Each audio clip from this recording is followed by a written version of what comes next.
afternoon, ladies and gentlemen, distinguished guests. It is a great, great honor and privilege to open this session, this high, mostly powerful panel. And I'm being very objective, as you can imagine. Looking very much forward to hear those wonderful women talking about success in business. And before anything, I said honor and privilege, now I'm saying the pleasure. I have the great pleasure of introducing to you Dana Weiss. By the way, for those who don't know me, I'm Rika Carmen, the president of this university.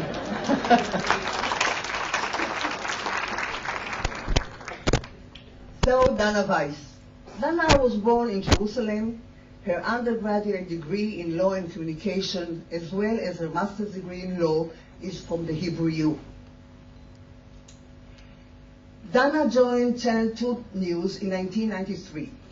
She served as the legal affairs correspondent during major legal investigations against heads of states in Israel, and you people can appreciate that, and covered the work of the Supreme Court led at that time by Judge Aaron Barak. She also covered 6 national election campaigns. She's very, very young still. Over the years, Dana was assigned to cover numerous major stories: the assassination of Prime Minister Yitzhak Rabin, the terror attacks of the Second Intifada, peace negotiations, and many high-profile very interested story. For the past 5 years, Dana Weiss has been the moderator of Channel 2 News Meet the Press, a flagship news program in Israel, featuring headlines, making interviews with leaders and newsmakers from Israel and abroad. And for those who don't follow up this program as much as I do, by the way, I do it even from abroad. This is being featured on Saturday night, evening, right before the prime time news report, and always, most of the time, we have great topics, great, how do you say? Headlines, great headlines from those interviews. Dana is I need to say something very personal, because Dana has a reputation which I don't think many of journalists and anchors have in the world in generally. She's an uncompromising journalist. She's uncompromising interviewer, but she's very, very fair. And I can personally attest to that. And I thank you very much, Dana, because this is a real wonderful virtue. So, without further ado, please come and moderate us. Thank you, Rivka. I'm looking forward to meet myself after you gave this presentation. Well, anyway, thank you for your warm introduction, and thank you for the honor to be part of this important, hopefully influential panel. I'm sure it will be inspiring and leave us not only with food for thought, but with some positive action. It was Michelangelo who said, "Every block of stone has a statue inside it, and it's the task of the sculptor to discover it." And I think it is indeed a great way to describe entrepreneur. He, of course, was thinking of a male sculptor, but if he were here today, he would be politically correct and include us women too. Yes, women have the spark. Not only can they imagine the statue in its complete beauty before they even pick up the chisel, they can actually feel the form. But they still lack the power to see it through. An entrepreneur gets up in the morning and has to convince everyone that he can deliver. An entrepreneur gets up in the morning and after every second of his day is about believing in his dream, staying focused, and not being afraid to take the risk and even fail. Even when the investors turn off the tap, the cash flows and no salary is coming in, he will convince his spouse that it's just a small blip and things will get better, you just wait and see. A true entrepreneur is usually a serial one. Like Humpty Dumpty, he will get back on the wall no matter how many times he falls. And when he falls, now that's the great thing about entrepreneurs, when he falls, it's he doesn't take it personally. No. He attributes the failure to the circumstance. It could be the market, it could be the economy, it could be the government. Bad luck. Next time it will be better, and you can bet there will be a next time. I think there's a British show called Next Year I'll Be a Millionaire. That's the entrepreneur. It's in his blood. It's not a necessity. It's the opportunity that inspires him. Certainly not an easy life, but it's the only one he will have, and society will cheer him on his run when he runs this marathon. How do I know all this? I'm married to one. And I often ask myself, could he have done this, my husband, for example, if he were a woman? To have the liberty, and I would even go farther and dare say the luxury, to fail as part of the game. The understanding that success will come, if not now, next time around. I think the numbers we will hear today provide a clear answer. Ask yourself, when was the last time you met a woman who was heading a startup in Israel? And we are, as you know, the startup nation. But maybe that's not the right question to ask, because women entrepreneurship is a different story altogether. For the vast majority of women around the world, it's still the case of survival rather than a career choice. For men, entrepreneurship is to be unique. It's to pursue a dream. It's to upgrade their position within the game. For women, it is often just to gather enough courage to take the first step, to leave the house and start making a living, to believe in themselves, to swim upstream against family and society, and most of all, to overcome her own fears. Women who are financially independent have greater control over their own lives and their children's lives, yet women entrepreneurs around the world still lack the skills, the technology, the network, the access to finance, and given that women tend to invest 90% of their income back into their families, investing in women isn't just good ethics, it's sound economy. Well, thank God we have necessity, and as you know, it's the mother of all invention, the best proven motivator to get women going and start up their own business.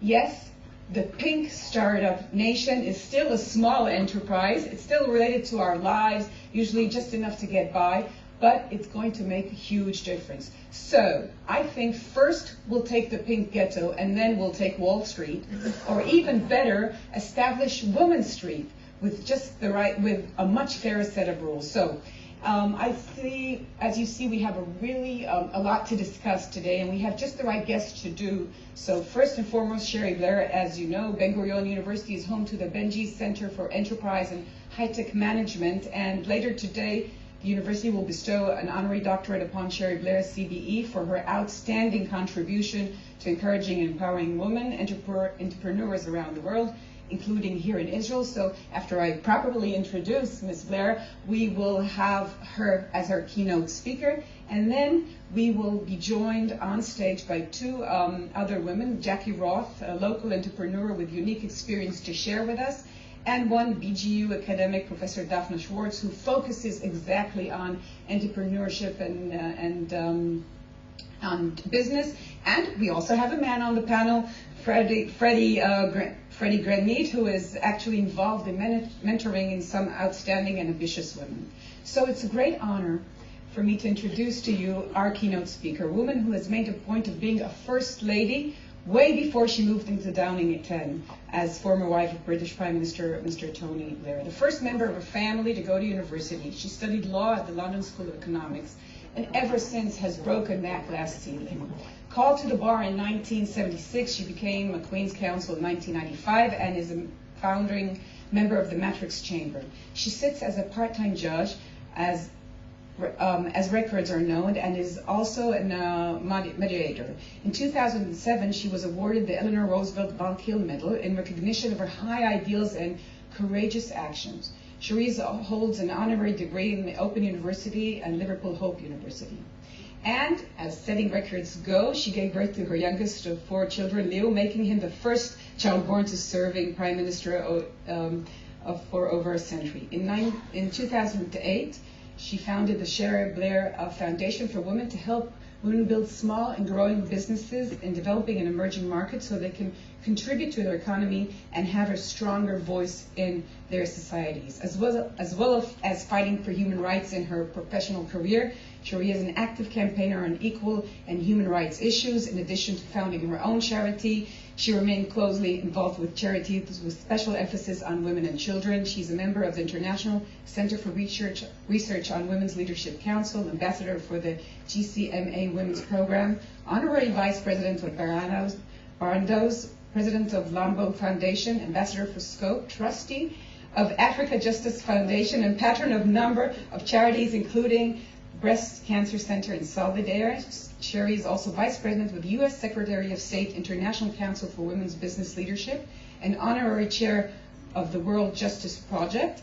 She was the Ambassador for London 2012, supporting the bid to host the Olympics in the UK, and was awarded a CBE in 2013's New Year's Honor List for service to women's issues and to the charity in the UK and overseas. So I think we have a great privilege to have you on stage, but before you come up stage, we're going to get a little bit of sense how all this wonderful resume and charity looks like. So take a look. Well, thank you, Dana, and I'm glad you like the graphics. I'm very keen on a little bit of visual demonstration of what we are doing, and please don't be put off by all those things I have done. I assure you I am not a superwoman.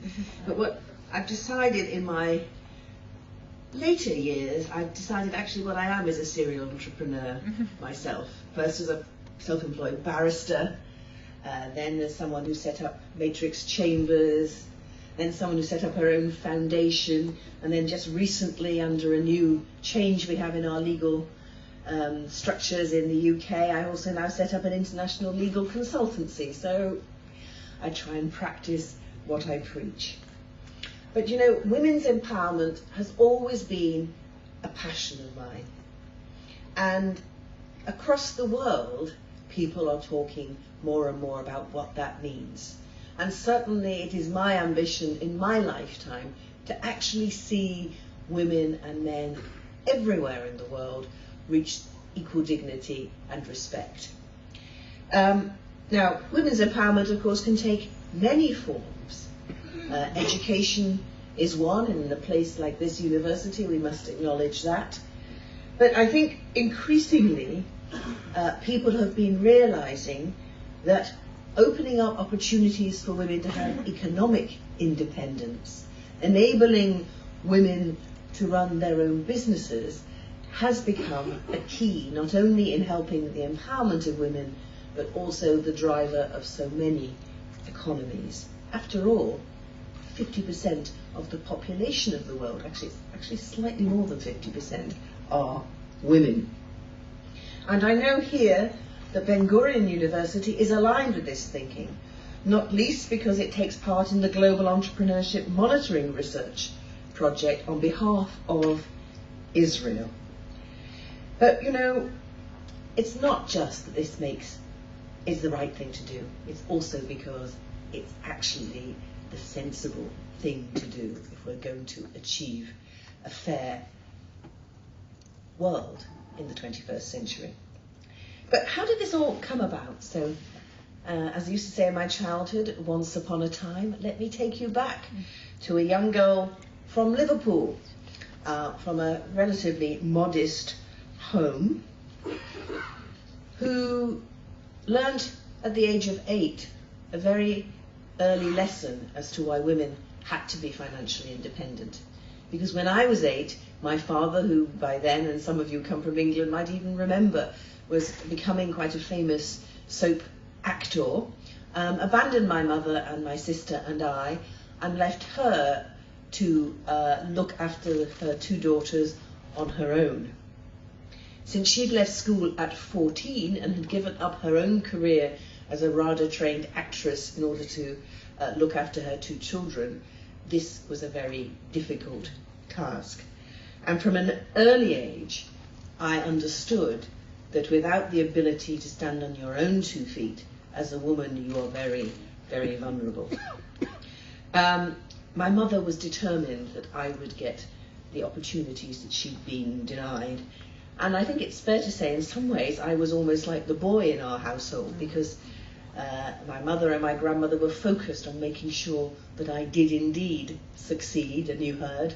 I got to university, the first person in my family ever to go to university, and indeed I got to become the first lawyer in my family, and in 1976 I was called to the bar. And I didn't realise it at the time, but this was a landmark year, not just for me, but for women, because it was the first time that the number of women being called to the bar in England and Wales, being called to be advocates in England and Wales, went into double figures. Up until then, women were a real exception.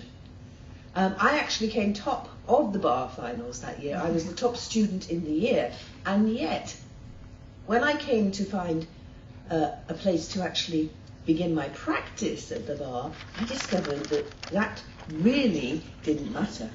What really mattered was the fact that I was a woman. And in those days, there was a casual sexism which we wouldn't accept today.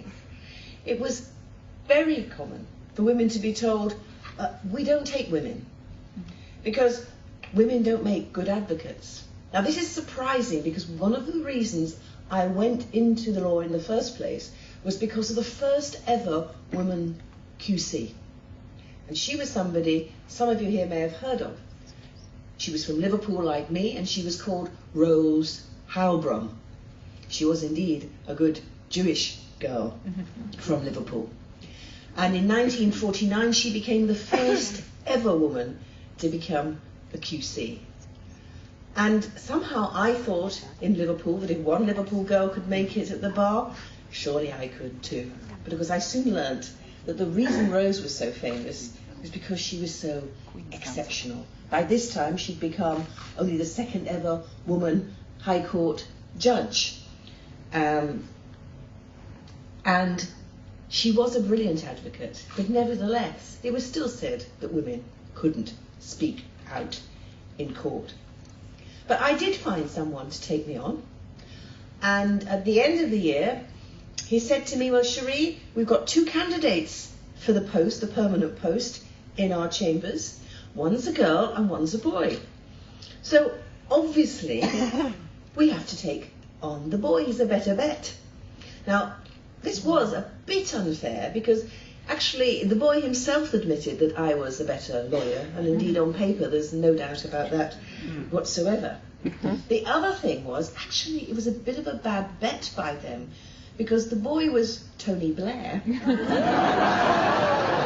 And history relates that he didn't stay in the law for very long, went off after 7 years to do something else, whereas here am I 35 years later still practicing at the bar. So that taught, I hope, them too, that just making assumptions about what women will do and what men will do is not always a good thing. But of course, that attitude about what women could do wasn't restricted to the law. It was across all professions. It was across all businesses. These days, of course, in my country, and in many, many developed countries, in all developed countries actually, you don't find those attitudes being expressed in words anymore. But that doesn't mean that we've got a level playing field for women either. The barriers may now be more informal, often unconscious, rather than openly expressed prejudice, but they still exist. They exist in the developed world, in the lack of women in Parliament, in the lack of women on the boards of large companies across the world. They exist in the lack of women CEOs. But those statistics pale into comparison when we step back and look at the global statistics. Because globally across the world, women are still well behind the men. Here's a few examples. Women are twice as likely to live in poverty than men across the world. When you look at the illiterate adults across the world, 2 out of 3 are women. Not because women are stupider than men, because actually, as we know, when the girls are educated, they do better than men, but because of a deliberate decision by their governments, by their communities, and by their families not to educate the girls. And then when you look at the very basic of ownership of land, which still lies at the heart of so much access to capital across the world, only 2% of titled land in the world, that is land where you can actually prove your ownership, is owned by women. That's an astonishing figure.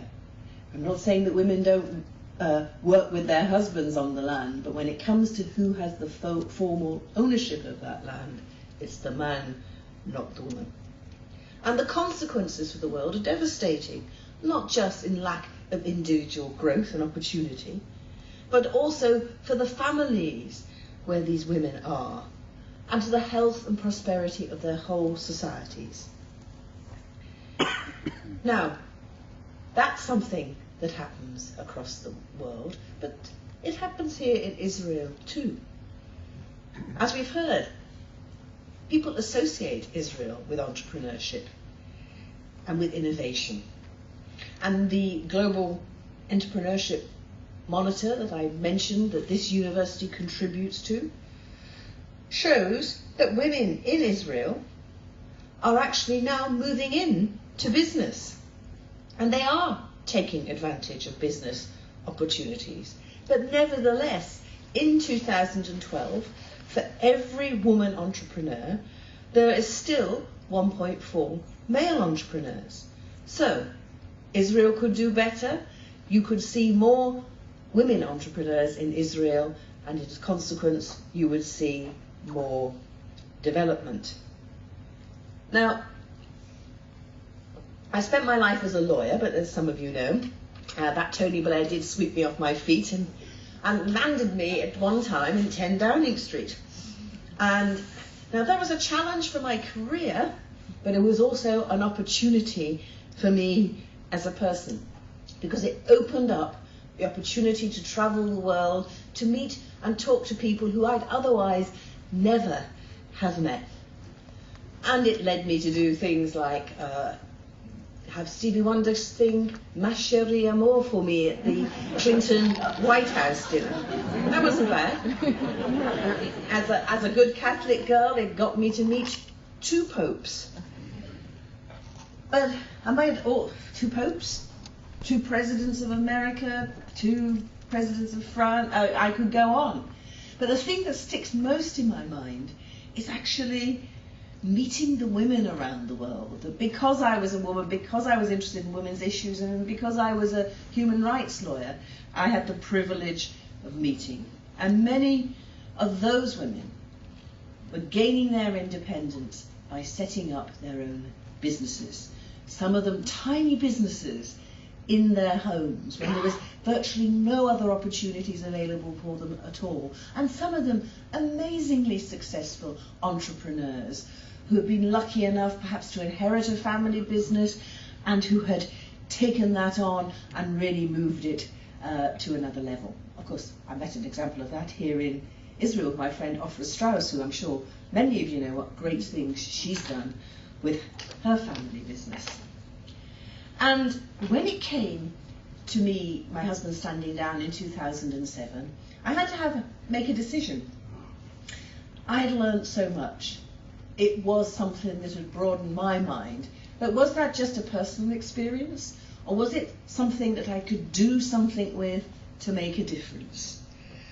And so I decided I would try and build on that experience to make a difference. And I chose entrepreneurship precisely because of what I told you, precisely because of that lesson that I'd learned at the age of 8. That if women can look after herself, that she will look after her family, and she will do better for herself and even better for her children. So we set up the foundation. We got our registration in 2008, but it took until about 2009 till we started our projects. And we did 2 things. One was concentrate on women's entrepreneurship in the Middle East, in Africa and Asia, and the other was to use technology to make that happen. And why did I do that? Because actually I'm a bit of a techie. I love technology, I love all the gadgets. My husband can barely touch a computer without thinking he's going to be electrocuted. I on the other hand, am more than happy to set the whole thing up for everybody. And when I was in Downing Street, was able to carry on with my practice precisely because of technology. Because I could sit at my desk in Downing Street and be working on my legal opinions, and then I could stop at 4 o'clock and run downstairs and greet the First Lady of Tanzania or the spouse of the governor of some bank who was visiting, have tea, and then come back and just get on with it again. And no one needed to know, or my clients didn't need to know, what I'd been doing in that gap. And so I thought, if a fortunate woman like me can use technology, surely we can take things to scale and find what's actually working around the world, and using technology, apply it to make it work in other places around the world. To date, using technology, we have managed to reach 70,000 women entrepreneurs using 3 different programs. Our first program is a mobile technology program, which uses the power of the ubiquitous mobile phone. There are nearly as many mobile phones in the world as there are people in the world. And any of you who've been to the poorest places in Africa and India, as I have, will know that the mobile phone reaches places where nothing else gets to. Our second program is our global mentoring platform, and I know we're going to hear a little bit more about that from one of our mentors who's joining us on the platform today.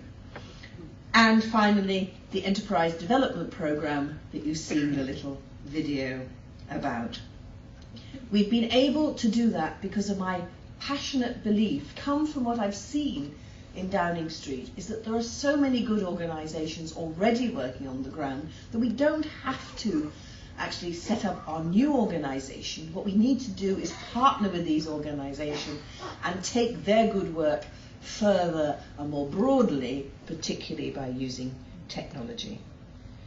And I know that Ben-Gurion University shares this passion for technology, and we are determined to do more and more that we can to bring these programs for us. Let me tell you a little bit what we're doing with the mobile phone. We are trying to work out ways of using the mobile phone to help give women entrepreneurs their first access to the information which is key in them expanding and growing their businesses. So thanks to the ExxonMobil Foundation, for example, we have set up what I call a nano MBA for women entrepreneurs in Nigeria and in Indonesia. And this program is a tailored business information program delivered by way of text messaging in the local languages. It's a free service, thanks to the sponsoring by the mobile phone companies, and it takes women across a course for nearly a year. We launched the program in Nigeria in August, and to date 60,000 women have started that program. In Indonesia, we're up to about 10,000 now, because that program started just at the end of last year. In India, I've just come back from Gujarat, where we're working with the Vodafone Foundation and something called SAVER, the Self-Employed Women's Association, which is a cooperative, a farming cooperative.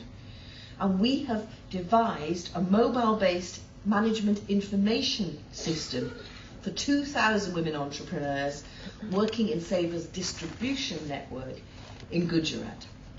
And when I went to see the women who'd been using this mobile phone app for just 2 months, they told me and the president of the Vodafone Foundation that already their business turnover had increased by 300 and 400%. And what did that mean to these women? These were the poorest women in the rural parts of Gujarat, where, as I say, only the mobile phone reaches. One woman told me, and she was a worker in the salt flats. just under the desert there. And what she did was she bought the goods from Sava and sold basic staples of rice and other things to the other people who were scratching a living literally by getting the salt from the desert.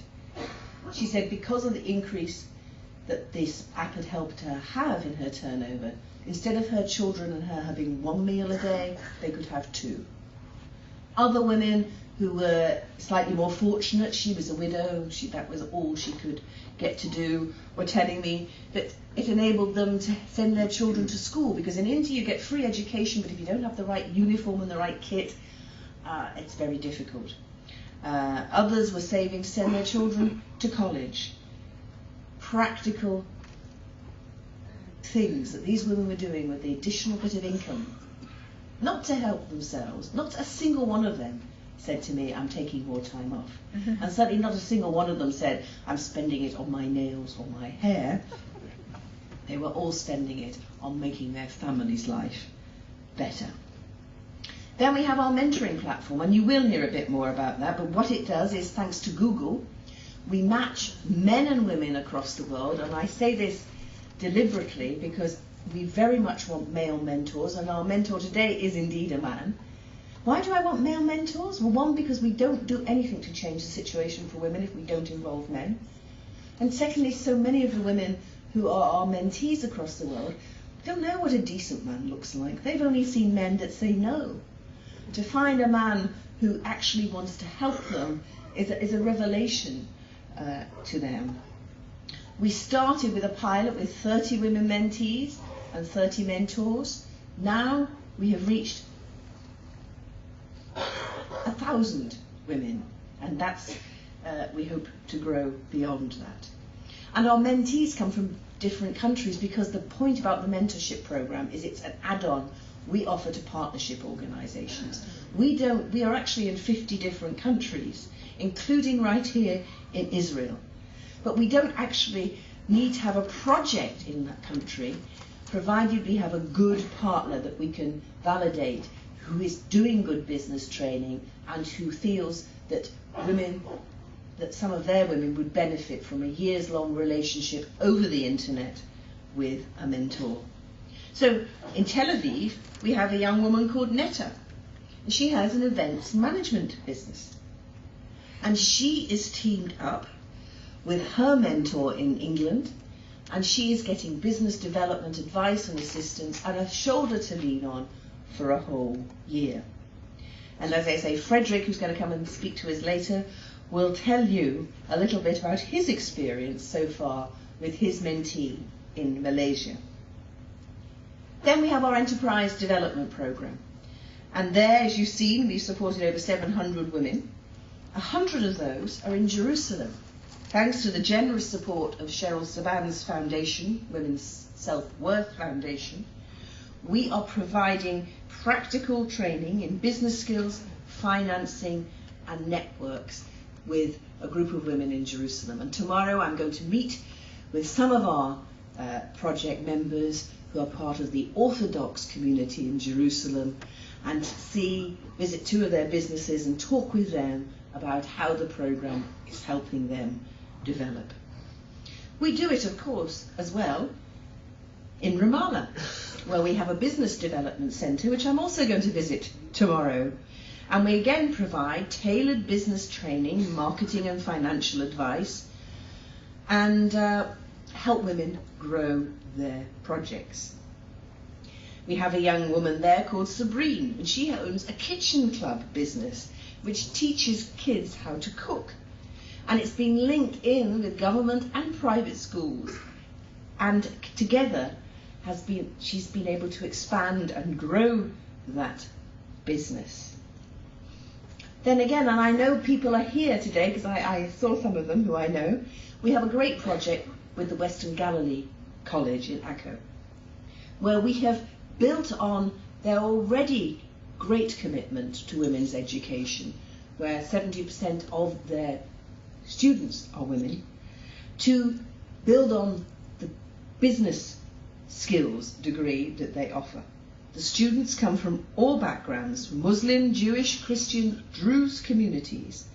They're all coming together as Cherie Blair Fellows to work and learn from each other. 19 women have finally graduated through that program because we've been supporting it through 3 years. And they have all had a unique opportunity to learn better English, better maths, communication skills, and a group of them, well, all of them have done job placements, but a group of them actually came over to see us in London, and they had an amazing time there seeing various businesses in London. The women have now secured employment, either their own businesses or in other people's businesses, and others are going on to further their studies. So, as it said in the film, women entrepreneurs are special. Like all entrepreneurs, they take risks, but they take risks against a background where they're not encouraged to take risks. They stand out in the crowd against a background where women are supposed to be seen but not heard. And though obviously each country has its own special challenges, they have so much in common across the world. Lack of support, loneliness, the difficulty of accessing capital to expand, and the need to have the right team, the right skills, and the right confidence to go on with the daily slog, which in the end is what business is all about. So, by helping women grow and expand their business, we give them financial independence, and we give them choice. More choice for themselves, for their children, and the whole community gains. Because women contributing to making decisions in the community does make better decisions for everyone. And this is not about replacing men, but it is about taking our rightful place alongside them. And it's about working with the many good men who understand the value of women in the business world and making sure that they are part of the solution. We heard in my introduction that Dana gave that women invest 90% of their money back into their home and their communities. And do you know what the figure is in the same study for men? 30 to 40%. That's not because all men are selfish. It's actually because the good men who do invest 90% back in their community are pulled down by the men, yes, the men like my own father, who give 0 back to their families and their communities. And it's about time that we women stood next to these good men and spoke out about actually what real men do for their families, and what the men who don't do that should be condemned. I don't want to be too hard on my dad, actually. In his old age, we are very, very, very good friends, which just goes to show everyone can reform. So I'm looking forward to discussing the panel challenges and opportunities that we're going to discuss about entrepreneurship. And I'm very much looking forward to hearing from you too, because this isn't a lecture, it's a dialogue. And one person on their own can't change the world, but with your help, we all can do that. Thank you.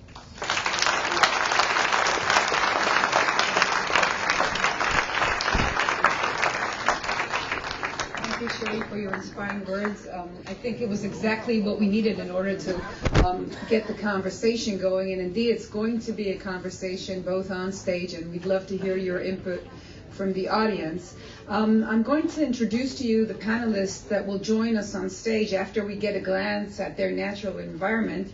And we will be joined also by Ms. Blair, who has agreed to stay with us and share her insights and her vast experience in the field of women entrepreneurs. So today we have Ben-Gurion's own entrepreneurship expert, Professor Daphna Schwartz, is the head of the MBA track in Entrepreneurship and High-Tech Management at the Department of Business Administration and the director of the Beijing Center for Entrepreneurship and High-Tech Management, Goffert Glaser Faculty of Business and Management here at the Ben-Gurion University. She specializes in the areas of entrepreneurship, economy and business development, high-tech industry, startups, SMEs, regional and local economic development. She's an economic consultant in Israel and abroad, and is actually serving on the 3 leading companies as a member of the board, Teva, Strauss, and Bank Hapoalim. She is the member of the Israeli National Council for Research and Development and a member of the EU Expert Group on Policy, Relevant Research, Entrepreneurship, and SMEs, which is small and medium businesses. Europe Commission Enterprise and Industry General Director and a member of the Committee of the Prime Minister's Prize for Entrepreneurship and Innovation. That's Daphna Schwartz. She was also nominated as one of the most 100 influential people of Israel's economy for the year of 2011 by the Israeli Economic Journal, The Marker. We will then be joined by Jackie Roth. She's the founder of the closing company for post-mastectomy, yes, I know. Mastectomy woman. She's a registered nurse, and after having mastectomy for breast cancer in March 2008, she developed a number of special design garments worn without bra or prosthesis that made her life easier and more comfortable. And after seeing that it worked for her, started her own business, opened her boutique, and is now looking to expand her business overseas to let women all over the world share the benefits of her unique styling. And we also have a man on board, mentioned by Ms. Blair, Freddie Grant. He's a business developer, consultant, and an international mentor at the Cherie Blair Foundation. And he is head of Mati Beersheva, which specializes in helping small and medium businesses. So we're going to get a glance of how they look in their natural area, and then we'll have them on stage and we'll start the conversation. Great. I always say that I never give up my microphone because that's the one thing I have as a journalist, and you should learn never to give up your microphone. If you're not sure, then here comes the first maternity leave, and everyone stops calling and you say, okay, maybe they didn't hear, I'm going to come back, but after 3 times you understand that without a microphone, not that worth. As a journalist, I never give up my microphone when I'm on stage. I wanted to start with Professor Schwartz, but I have to ask Ms. Blair, do you agree with what Freddie just said on the video, saying that he doesn't believe in the need to empower women? What do you think about that? I think he was teasing us, actually. And I'm sure that the women that he encounters and that he helps, he doesn't see the need because he's one of those men who is comfortable with women and wants to help women. But let me assure you, sadly, that there are many women who have men in their life who are completely opposite of that, who don't want to allow their daughters to be educated, who don't want their wives to leave the house without their permission. And that happens here in Israel too, as well as in other parts of the world, for sure. And young men who, when their mother becomes a widow, instead of nurturing and cherishing her, actually regard her as a burden. So across the world, there are still far too many women who are not regarded as anything like rulers in their own home, let alone in the outside world as well. I must answer. They cut it. I say that I'm not believing in empowerment. I don't believe it. It's always someone else's fault. I told you, men, they always think it's circumstances or the. It's never them. I said, don't empower, guide. And I'm giving guidance. I don't like the word empowerment. This is what I said. So they cut me. Okay, so we set that straight, and we want to go straight to Professor Schwartz. We heard from Ms. Blair the framework, and I wanted to ask you to start with the figures. Tell us what do the numbers say about women entrepreneurs and in Israel and in the world in general. So first, I'm not a journalist, but still the microphone is important. So first I would like to say that I'm very delighted to be on this panel, since I believe in entrepreneurship for men and for women as well. And I think that Ben-Gurion University was the first university that started entrepreneurship studies within the MBA program. And we were the first to establish a center for entrepreneurship and high-tech management within university in Israel. And we have with us Mr. Benjis that donate the center, and And we were the pioneers, and all the universities are now the followers. And I think it's very important for all students, especially for women. So after having this introduction, I go back to the topic that you asked me. I start by what I wrote. Sorry, I have a moment to the log because I think it's important to start from the beginning. I think that there is an increasing awareness of the role of women entrepreneurs as part of their growing participation in the labor market. Nevertheless, unfortunately, Ms. Blair, the gap in women entrepreneurs remains. The rate of women entrepreneurs remains significantly lower than men's, particularly in the bigger businesses. In Israel, for instance, in 2011, the share of women among the employers group, the group of businesses owners who employ people, are 19%. The remaining 81% are men. The gap is smaller for the self-employment group, what you said, micro-enterprise actually, and it has decreased over time. The share of women among this group grew from 15% in 1985 to 36% in 2011. There is also, aside from the difference in participation rate, there are also gender differences in the characteristic of the business, and I just mentioned it very, very briefly.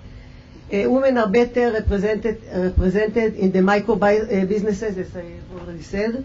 They are more concentrated in the labor-intensive sectors, such as trade and services, rather than in capital-intensive sectors, such as manufacturing, and you mentioned some reason for it. The difficulties in accessibility to finance. The vast majority of women businesses are concentrated in pink ghetto businesses regarded as women activities such as beauty, shopping, mothering, or fashion. Women are a minority among heavy tech innovative business, what we said in Israel, startups. This is especially true and important for Israel, which is considered a startup nation. And part of our activities in Ben-Gurion University, by the way, is to encourage students to participate also in the high-tech activities. So, Jackie, we saw your very moving clip, and I think you became a businesswoman because you had the necessity. There were many obstacles on the way, and good health was obviously not always on your side. What helped you along the way? What were the major obstacles you faced, and what made you overcome them? First of all, I want to say thank you very much for inviting me to the panel. It's such a pleasure to be here, and your speech was just wonderful, and what you've done is just wonderful. Okay? Now, what did you ask me? I just wanted to know, I mean, this has been going on for 5 years, that's right? Right. That's right. And you've had your hardships along the way, and running a business isn't easy, obviously. What was the most hardest point, and what helped you through? The most hardest point was the treatment. So for the most of the time, I felt pretty lousy. I also live in the Negev, so I'm not in the center. But I had a dream of what I wanted to do, and whilst I spent many days in chemo and radiotherapy, this kept me going. How can I do it? What can I do? I think for the moment, having designed the clothes, and you understood in the clip exactly what they're about, it is educating the various organizations, the women, that there is an alternative. There's an alternative for reconstruction. There is an alternative for wearing prosthesis. Now, when a woman has a mastectomy, she comes home with a drain. She's feeling emotionally in a turmoil. She's very uncomfortable and she's in pain. And she comes home and there is nothing for her to wear. Well, there is now with my clothes. Before I had my mastectomy, I went to Dizengoff Street and I looked at all these fancy boutiques and I could find nothing that I could wear. And everything happens very quickly with a woman who has cancer. The procedures go very quickly. And so you don't really have too much time. So I came home, I looked in my cupboard, and there was nothing. And so for the first 6 weeks as well, you're not allowed to have a prosthesis. You come home with a drain. You're feeling pretty miserable. So my dream is that for every woman who goes through this, I can help her. But there was, I mean, it started from your own necessity. But do you remember the point where it stopped being your own need and became a dream? Maybe, yeah, okay. My own need was recovering from the mastectomy. Maybe when I was having chemotherapy, and I've unfortunately been a lot into hospitals, I would see other women in the same situation as myself, and I thought, why can't everybody be as comfortable and symmetrical and maybe feel good? I think a woman in this position also loses a lot of self-confidence. What has happened to them? How can it happen to them? How could it happen to me? My body's let me down. So here I felt that the clothes could give a woman back her confidence, her self-esteem, and why should any woman go home from a hospital lopsided? Ms. Blair, you must have heard stories of businesses starting up with necessity. What is the most important thing they need at that moment, those women, from your experience? What is there to offer that can make the difference, make it easier for them, make it not just something for themselves, but also a business, a way of making a living, making money, succeeding? Well, I think part of the things that are, we say the three things that we need to help women in business. First of all, it is about confidence. And there are many women who already do it, you know, as they say, they may be making clothes for themselves and their friends. They may be making fantastic food for their families. But they never think, or they don't necessarily go the next stage and think, I could actually monetize this. I could actually make a career out of this.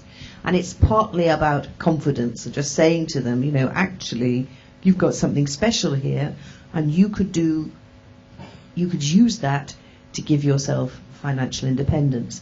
The next thing they need is just the capacity to do that. It's one thing to have a business idea. It's another thing to actually put it into practice, and that's they actually need someone to say, "Hey, there's a business there." Well, it's about business. Yeah, it's about business training. Let me give you an example. One of the projects we do in the Lebanon with our enterprise development program, we took a group of women who had some ideas and wanted to start the business, and we gave them a three-day course in that, and then from that group of women, we selected a smaller group of 20 who we actually did a whole 3 months coaching with around developing a business plan. One of the women there had come in because she wanted to do a fashion business. And actually, when we helped her look at the market around where she was for, you know, another business designing dresses, she actually realized that there were plenty of those businesses going on, but actually what there was a gap in was accessories. And so in the end, she came out of that training with a business which wasn't about making dresses, it was about making accessories to go with the other women who were doing the dresses. So sometimes it's about business training, it's about recognizing how to identify your market, how to build a business plan. So that's something else. And often the women in where we work don't have formal training in any of this. And remember, a lot of the women we work to haven't had the same level of education. And the final thing, and it's something that I'm still working on, and it's the next big thing that my foundation wants to do, is about access to capital. Because you can have a dream, and you can have a skill, and you can identify a market, but most of us are not fortunate enough to be able just to fund that from nothing. And to actually get that up and running and fund it, you need to get capital. And that, of course, is where things get difficult, because many of the women we work for don't even know where to go to ask for capital. They may never have been to a bank before. Even if they get that far, a lot of the banks still don't take women seriously in business, and they have criteria for which businesses they invest in, which don't value the assets that women have. When I was in Tanzania with a project that I was working with the International Finance Corporation, what they were doing was trying to change the law and change the bank's business practices so that instead of always insisting if you wanted a loan, you had to have the collateral of land, where most of the women in Tanzania don't own the land, is to ask them to look at other collateral, such as perhaps in an existing business looking at their ongoing order book and using that to as collateral. Sometimes it's simple as using the jewelry that some women have. Lots of women in the developing world, some women have nothing at all, but there are women who have some wealth in jewelry, and that's all can also be collateral. It's about starting to get people to look differently as to what they require before they will give women that seed loan that they need to invest.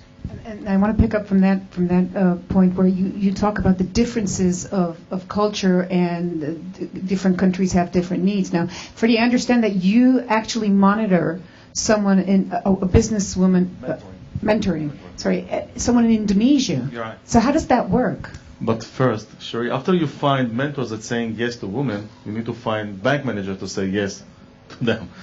That's definitely that. I'm obsessed with this at the moment, and we've got some ideas, and we're hoping to move that forward, because what we want to do is we want to prove, by taking examples and pilots, we want to prove to the banking industry that investing in women isn't only about microfinance loans, which I see as very much important in poverty alleviation, but they're not necessarily important in the development of the economy. And so it's about that next stage, about how we can invest in women to help them grow their businesses. But tell them about your wonderful Indonesian mentee. To be honest, I must have a very great imagination skills to imagine how she worked, where she's working, the microenvironment that she's working in, and it's very powerful to mentee from abroad. What's her business? She have internet cafe, and she tried to learn women and young to do some internet business or learn the skills on internet. Is she married? How old is she? She's 35, have 3 boys, married, and she's working on her independent, economical independent. And how can you even advise her? Indonesia is so far away. It's a different culture. It's so different from what you meet here. So is at the end of the day, is it the same things that matter, or you find that you have to try and overcome a cultural gap? It's hard. It's very hard. And as I said in the beginning, I must learn before I'm starting to mentoring her, to learn her environment that she is working in. And it's very hard environment. It's very hard in infrastructure. It's very hard in economical way. It's very hard. And this is what brings us, the mentors, the satisfaction when we succeed after a year, because it's a year project. It's not just something that I'm just speaking with her for a few hours and continue with my other projects. Give me an example of an obstacle that surprised you, that you didn't think would be possible, and she met that obstacle, and you had to help her find a way to overcome it. Buying a photocopy machine. To be honest, yeah.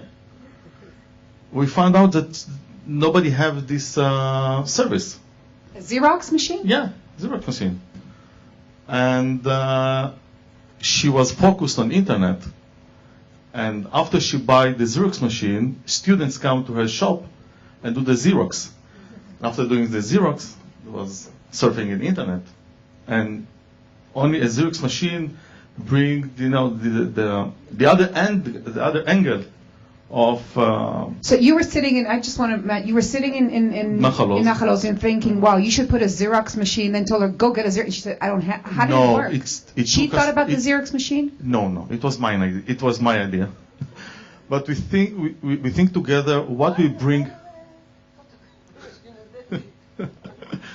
What we bring young, or what is missing in her area, and it was.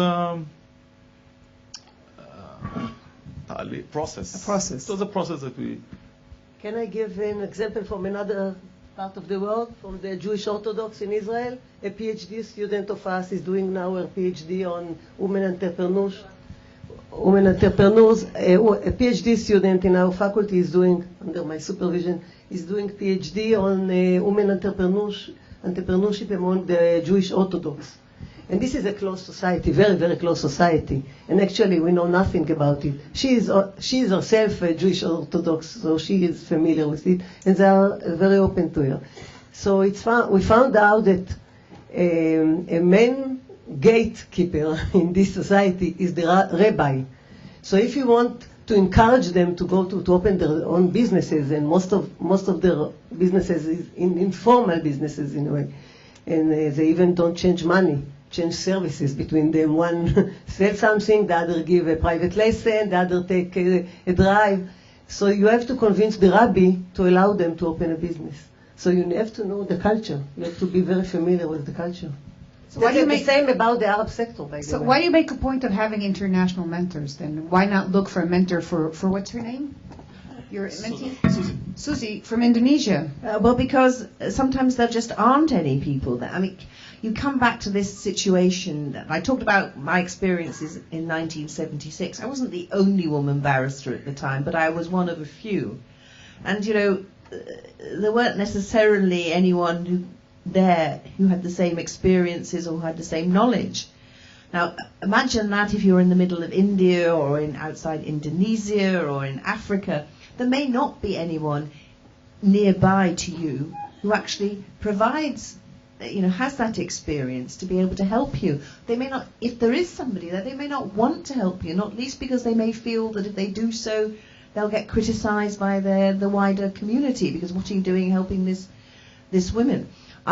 We completely understand the cultural barriers you have to overcome in doing remote mentoring. There's a role, obviously, of having mentors face-to-face, but there is also a role for bringing in outside expertise. And what our platform does is allow women across the world to have access to the sort of expertise that they couldn't get locally, and that's part of the idea. And what we do is we ask our mentors to commit to give an hour, a fortnight, every 2 weeks. It doesn't have to be an hour all at once. It can be an exchange of emails, as I know you've been doing. It can be, if the technology is there, it can be Google Chat, or it could be a Skype phone call. And we ask them to commit to do that for a year. And we don't just leave them to get on with it. The platform is monitored. We have 4 employees who work full-time monitoring the platform, making sure that, and sometimes the relationships work, sometimes they don't. If they don't work, we change the relationships. We train the mentors in what's required of a mentor. We train the mentees in how to use the internet and what to expect. We have Mentor of the Month and Mentee of the Month competitions. We have chat rooms where the mentees can come together.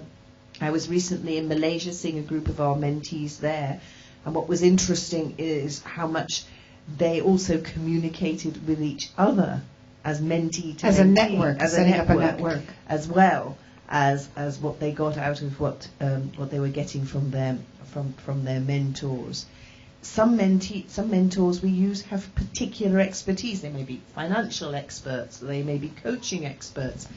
Others may just be a shoulder to cry on. I remember meeting one of our mentees from Western China who has a business where she works with how China is developing, and women who've been regarded as worthless in the villages are coming in to work in factories and earning money and starting to feel more worthwhile. But they're also, of course, in an alien culture and environment, and she works with them through drama and music to both preserve their cultural heritage and also help them to express their feelings about that.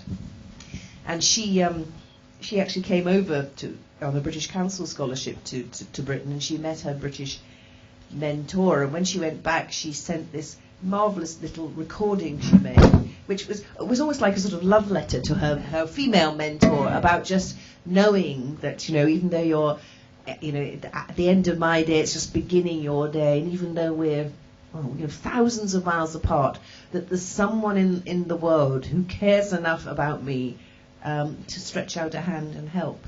And that's part of the impetus too. There's so much there, and if we can link into that, in this international, interconnected world, the possibilities, to reach out to each other are great. The possibilities to hurt each other are great too, as well, of course. That's true. I want to put on the table before I open it up to the floor the fear factor.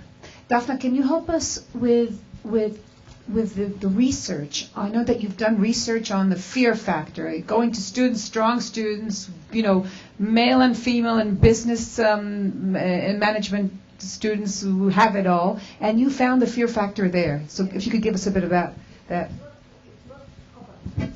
It's not exactly, it's not only fear factor, but it's also the women believe in their capabilities. The women believe in their own capabilities far lower than men. And first we found this the study GEM that you mentioned before. One of his findings is that, I give the number, shows that less than half of women believe that they're capable of starting a business, while about 2/3 of men believe they are capable. And I would like to mention it's not only about the weak group of population. It's not only about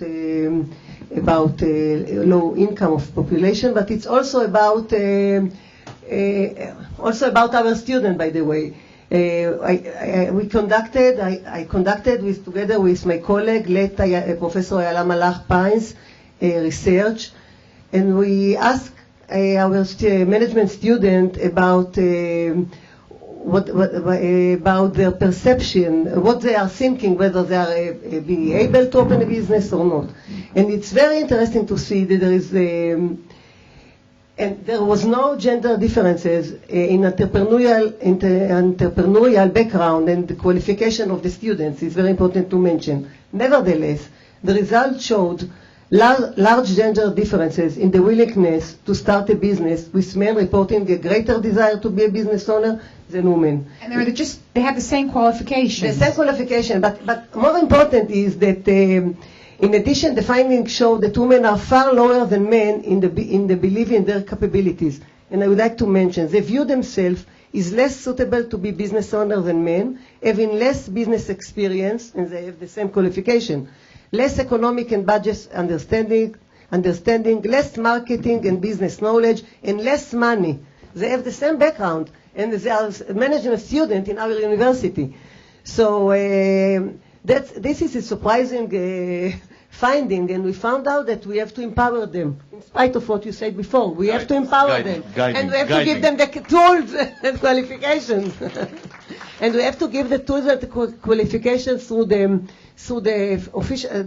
academic program as well as outside the academic program. Therefore, we have a special track for teaching them entrepreneurship, and we have outside the academic programs. And we have a lot of activities only for encourage women. We have special program for encourage women. Well, Jackie, obviously you had to be very courageous. You had no choice but to be courageous because of what you were standing against with your health. But did you find yourself thinking, can I make it as a businesswoman? Do I have the ability to, these numbers, did you feel them on a day-to-day basis regarding your business, your ability to succeed, to expand, to get more women to enjoy your product? I think I'm a bit of an exception. Sorry. I think we can all agree to that in a good way. I had this vision in my mind, and I met wonderful people along my learning curve. There was a very big learning curve. I took part in courses in Mati, which helped me a lot develop my websites. And I'm actually just doing something now to improve my English website and my Hebrew website. I met wonderful pattern makers. In Hebrew, a pattern maker is tadmitanit. Took me 3 months just to learn to say that. I understood what they were doing. I met seamstresses. Everybody helped along the way, and everybody was very encouraging. particularly my lovely husband here, third row, who went with me on my crazy ideas. And I did have crazy ideas, and I did do crazy things, and he was behind me all the way. And you were sure that you could make it. I was sure I could make it because when I searched on Google, I could find nothing like it, and I have not found nothing like it in the world, which is very strange to me. I don't know even how to sew a button, but I knew what it did for me. I knew how it helped me. I knew my pain, and I can only imagine and sympathize with other women's pain. So I knew that it had helped me. Until now, I've helped 150 women, and I know the value of what it has done for them, help their self-confidence, their self-worth. So I'm sorry, I'm not in your category. Freddie, is Jackie indeed, in her belief, an exception? Do you find from your work with women here in Beersheba and in the region that it is the self-esteem, it is the self-belief, it is the understanding it's not that bad to fail, you can get up on your feet and go on? Is that the biggest obstacle you feel when you encounter? And it doesn't matter how strong or weak the woman is, it's across the board. Cherie spoke about passion. I will add desire. And once she has a desire for freedom, I know she will do it. And she needs to pass this gap to understand that she can do it. And I give him a story. You're on a wheel. Sometimes you're up, sometimes you're down. But you must stay on the wheel. And if there is a flat tire, I'm there to refill. But once a woman knows that she can pass this gap and really want to get her freedom, economical freedom, she can do it. You were a businessman in Herzliya Pituach, and you weren't always dealing with women entrepreneurship. Were you surprised to find out that there was this gap, that women actually question themselves? Because it's not something that you meet among men, or they don't admit to it. Men don't think about it. They know that they need to manage. They know that they are there. Women, like Daphna found in her research, need to pass this gap. And to be honest, I don't understand why there is a gap. It's a virtual gap. I think one of the things about it is, it goes back to this whole question about society's expectations. And often when women are afraid to fail, it's often that, if a woman does fail, then somehow that proves that no women can do that. Whereas if a man fails, well, that's just, as you say, that's just life. People do fail. But I think, and particularly in various fields, they do carry that additional burden as well. And one of the interesting things about when you look at those women who have become CEOs and those women who have made it to the top, often they have got there because the business they've gone into has been in crises, and therefore the men haven't been so keen to take on that burden. And so, having gone through a number of men, they think, well, actually, this woman, maybe we could try her, and then she's gone and then has made a success. But, every time a woman fails, there is a tendency for people to draw a conclusion from that, which is about women's abilities in general, which doesn't happen when a man fails. I'd like to open, yes, please. I don't know if there's a microphone. Oh, there is. Great.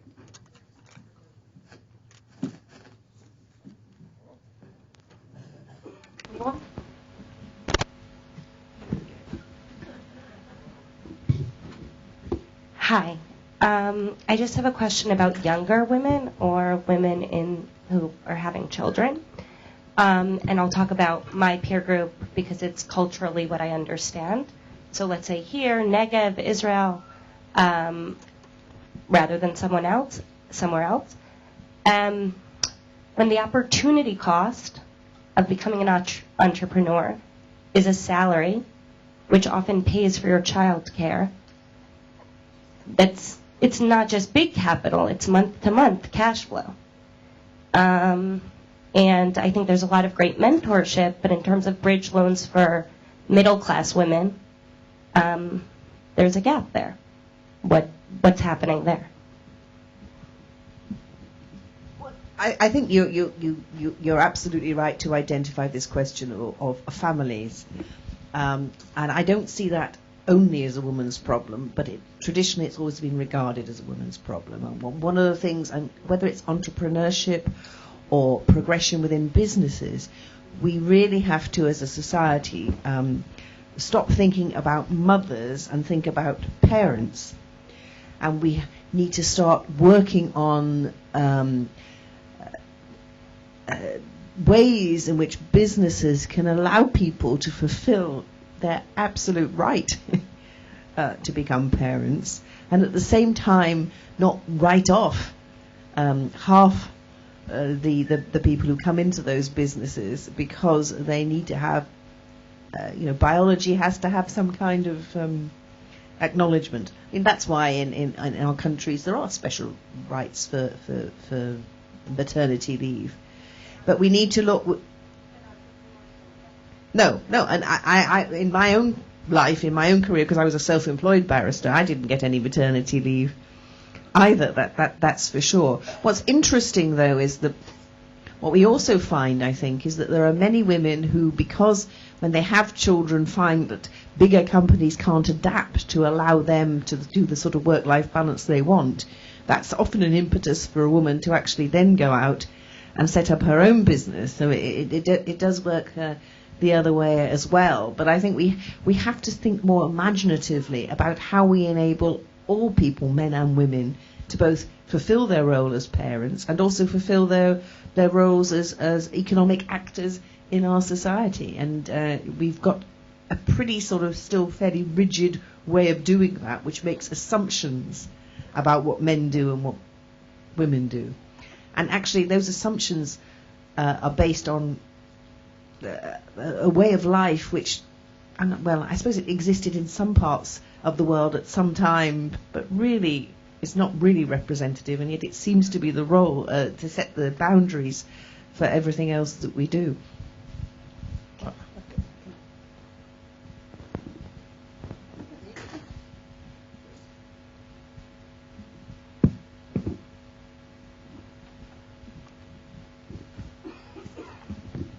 Thank you.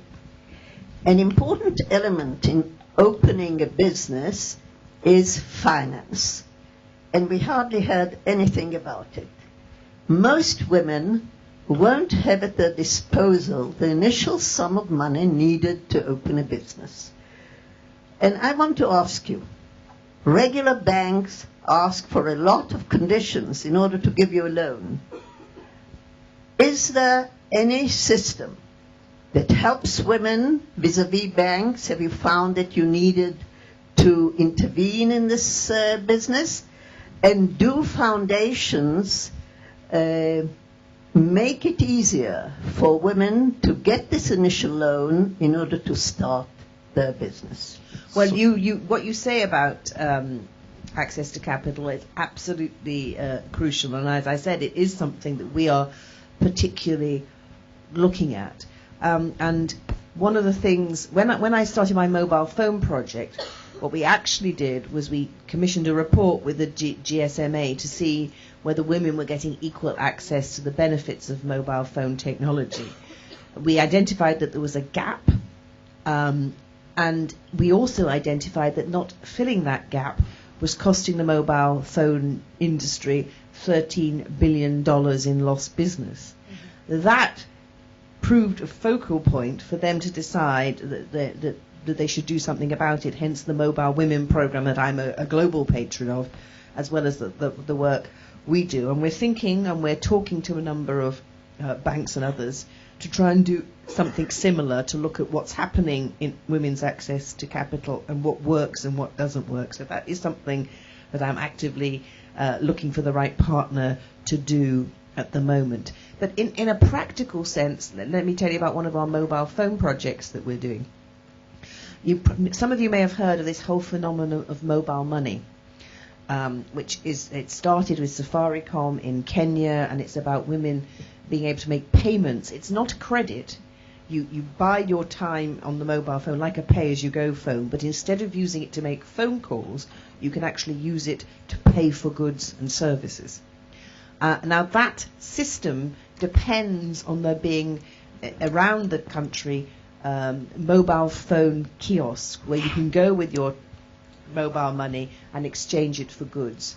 So my foundation is teaming up with Tigo, which is an African mobile phone operator, and we're working in Tanzania, Rwanda and Ghana, and we're doing a project with a microfinance institution in those 3 countries, and we're providing business training to a group of women to set up their own mobile phone kiosks, and as part of that, the microfinance organization is going to give them a business loan to enable them to start it up. That's a program which has been up and running for just a few months now. I'm going to see it in Tanzania in July, and we hope by illustrating that model to show how more innovative ideas to help women set up small businesses that are needed in their community, allow women to benefit from the advances of technology and to become entrepreneurs. So we're trying to do practical pilots, and we're also trying to do some thought leadership in that area. But I think Freddie wanted to say something. Write down an address. מורדי הגטאות, 141, מתי באר שבע. We are founding projects, no matter of gender. There is a money. If you want money, there is a money. By the way, Jackie, just one. Did you have problem with finance? Did you meet that problem? I did not have that. I did not have a problem with finance, although Matti has helped me with many things, as I said, my websites. But I did finance my own business. I started off in a small way. So you didn't get money from the bank. I mean, No, you didn't no, ask. no. You didn't have to face the problem. No. Oh. But I started off slowly with 5, 10, 15, 20, and as the business grew, the money I received I put back in it. And actually I spent $250,000 shekels on my business, but I didn't have the $250,000. It was a very slow process. So that's also another way of doing it slowly. But I know Matti is wonderful with this. Talking about finance, I just want to, if I may, Professor Schwartz, ask you, there is an understanding that part of the problem of finance is also within the women who feel that they should be 100% sure that they will make it. And when they go to ask for money or when they meet investors in high-tech or biotech industries, the investors sense that hesitance, while as a male investor goes, he knows how to make sure that they know that his dream will come true. Is that also a problem? It's also a problem, and part of our training, whether in the official academic or non-academic program, is to teach the student and mostly the women how they have to approach the banks. I am on the board of a bank, I know the banks, but I'm teaching them how to approach them. Because while they are approaching the banks, they are coming, they don't know how to approach. They have to come more prepared, know the logic of the banks, how they have to come with business plan or other documents that are relevant. They have to come with the accountant. They have to come with the relevant people with the relevant documents. This will help the bank to assist them. In many cases, they are not approaching in an appropriate way. Therefore, they are not accessed. I am not ignoring the problem about the accessibility for finance, because banks consider women as more riskier. They have less networks, less business networks. They don't understand that they need business network. We are conducting in our university every year what we call unconference innovation event. Only 20% of the participants are women. They are not spending money on business networks. They don't have the money at the time. They are very efficient. They are going to work, they are doing business, but they don't have time to spend around and meet people. Business, it's part of for men, it's part of the business. Very sad to hear, to be honest, that as a man, I don't need the proof of a business plan to get money. As a woman that's coming to the bank, she needs the proof. You saying it's that you think it's true? You're saying It's sad to hear. Okay. And she's at the part of the bank, saying that No, she's practicing women to write the right business plan, Which is important presentation. by itself. Which is important by itself. So it's sad to hear that women need to bring the proof with them I think that when you want to be entrepreneurs, you have to learn the system and to adapt yourself into the system and not to try to change it. After you have the business, you can manage whatever you want. After she has her own business, now she can argue with the bank. But at the first stage, you have to adapt to the rules you have to follow. You have to follow the rules. But so many of the women on our mentoring platform don't know the rules. No question. And that's why the mentors are so useful. So, you were talking about, yes, you do need to have cultural awareness and everything else, but there's also some things that are universal. So I always remember one of our other mentors who I met in London who works for Google, and he's a finance expert within Google.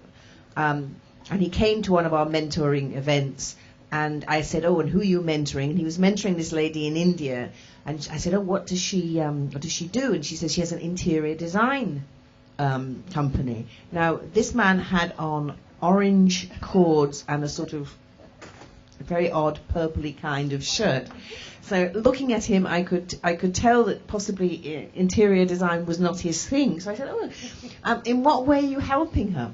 But what he was helping her with was with the finances of the business, because he said, she just thought, because she'd started off working with friends and everything, that the answer to her business was just to do more and more projects.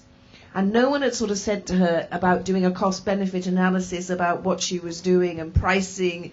And so he was working with her on those simple financial basics, which, if you don't necessarily know about them, and particularly if you've come up from working in a sort of cottage industry in the home, you may not really appreciate. Guiding. It's that He sort was of guiding. guidance. Yeah. Not Yes, empowerment. Not empowering, guiding. that's what he was doing. He was helping her, because frankly, if he'd given her any advice on interior design, would have been a her business disaster. would have been a disaster. We'll take a last question here from Yifat. Thank you, Cheryl. It's for you. You mentioned the low numbers of representation numbers of women at CEOs and board of directors and politics, obviously. And I was wondering, do you see the connection between? I do believe that you can't be what you can't see. Okay, so even if you do empower, or whatever you want to call it, women, and they don't meet the bankers, they don't meet CEOs, women, they don't meet, council members, mayors, presidents, prime ministers, obviously.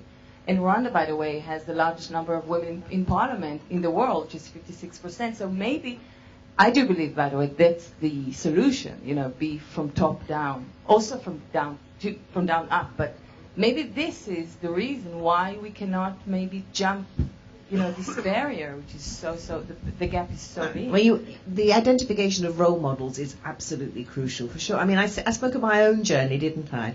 And how, for some mad reason, I thought, because Rose Halbrand was, she was so famous she was famous across England at the time, because she was so unusual. But for this mad reason, that because there was this woman who was a very successful barrister, I thought, and she was a mother too, by the way. She wasn't, because many of the other successful women barristers were not mothers. That I thought, well, if she could do it, I could do it.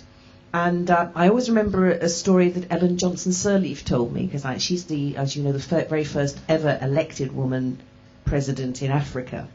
And she tells a story of how she was taking, shortly after she'd been elected, a visitor around a local school, and the kids were getting a bit restless after a bit. And one of the male teachers told off a little girl for being a little bit restless. And the little girl looked up at him and said, "Sir, be careful how you speak to me, because one day I could be president." And Ellen said she was so delighted to hear that, because frankly, a year before, no little girl in Africa could have said, "I could be president." And so, yes, role models are important, but it's also why it's important that we have more than just one. Because otherwise, one woman on her own is never going to change things, but gradually getting more and more women in, and you reach that critical mass, which appears from the research to be 30%. And once you get to that stage, then it's just natural to accept that women are there to stay. Thank you so much. And one last question to Jackie, because we started with Jackie. And I wanted to ask you, can you relate to the idea that entrepreneurship is catching? Once you get it under your skin, it's there for life. Do you see yourself going into another business? Is it something that changed your perspective? Or if everything would have gone, you wouldn't have become sick, you would have been very happy being a nurse, or at least you have an eye-opener and you become an entrepreneur? I think because of my own need, I decided to do something about it and became a businesswoman. And I still have many more challenges waiting for me ahead. Education of women, that there is something else, that there's a product, networking, getting myself or getting my product over to help people. So there's still a lot to do. I still have a lot to do. And I'm very excited about it. And I just wish everybody well. That's, if we have our health, then we have everything. That's true. And we know that Cherie Blair has told us that entrepreneurship is catching. So I really want to thank you for this candid talk. I know we've learned a lot. Thank you so much for taking the time and sharing your thoughts with us. Freddie, Daphna, and Jackie, we wish you all the best. And thank you so much for having me. I had, as usual, a wonderful time and learned a lot. And remember the Pink Ghetto on Woman Street. It will be Woman Street one day. Don't worry.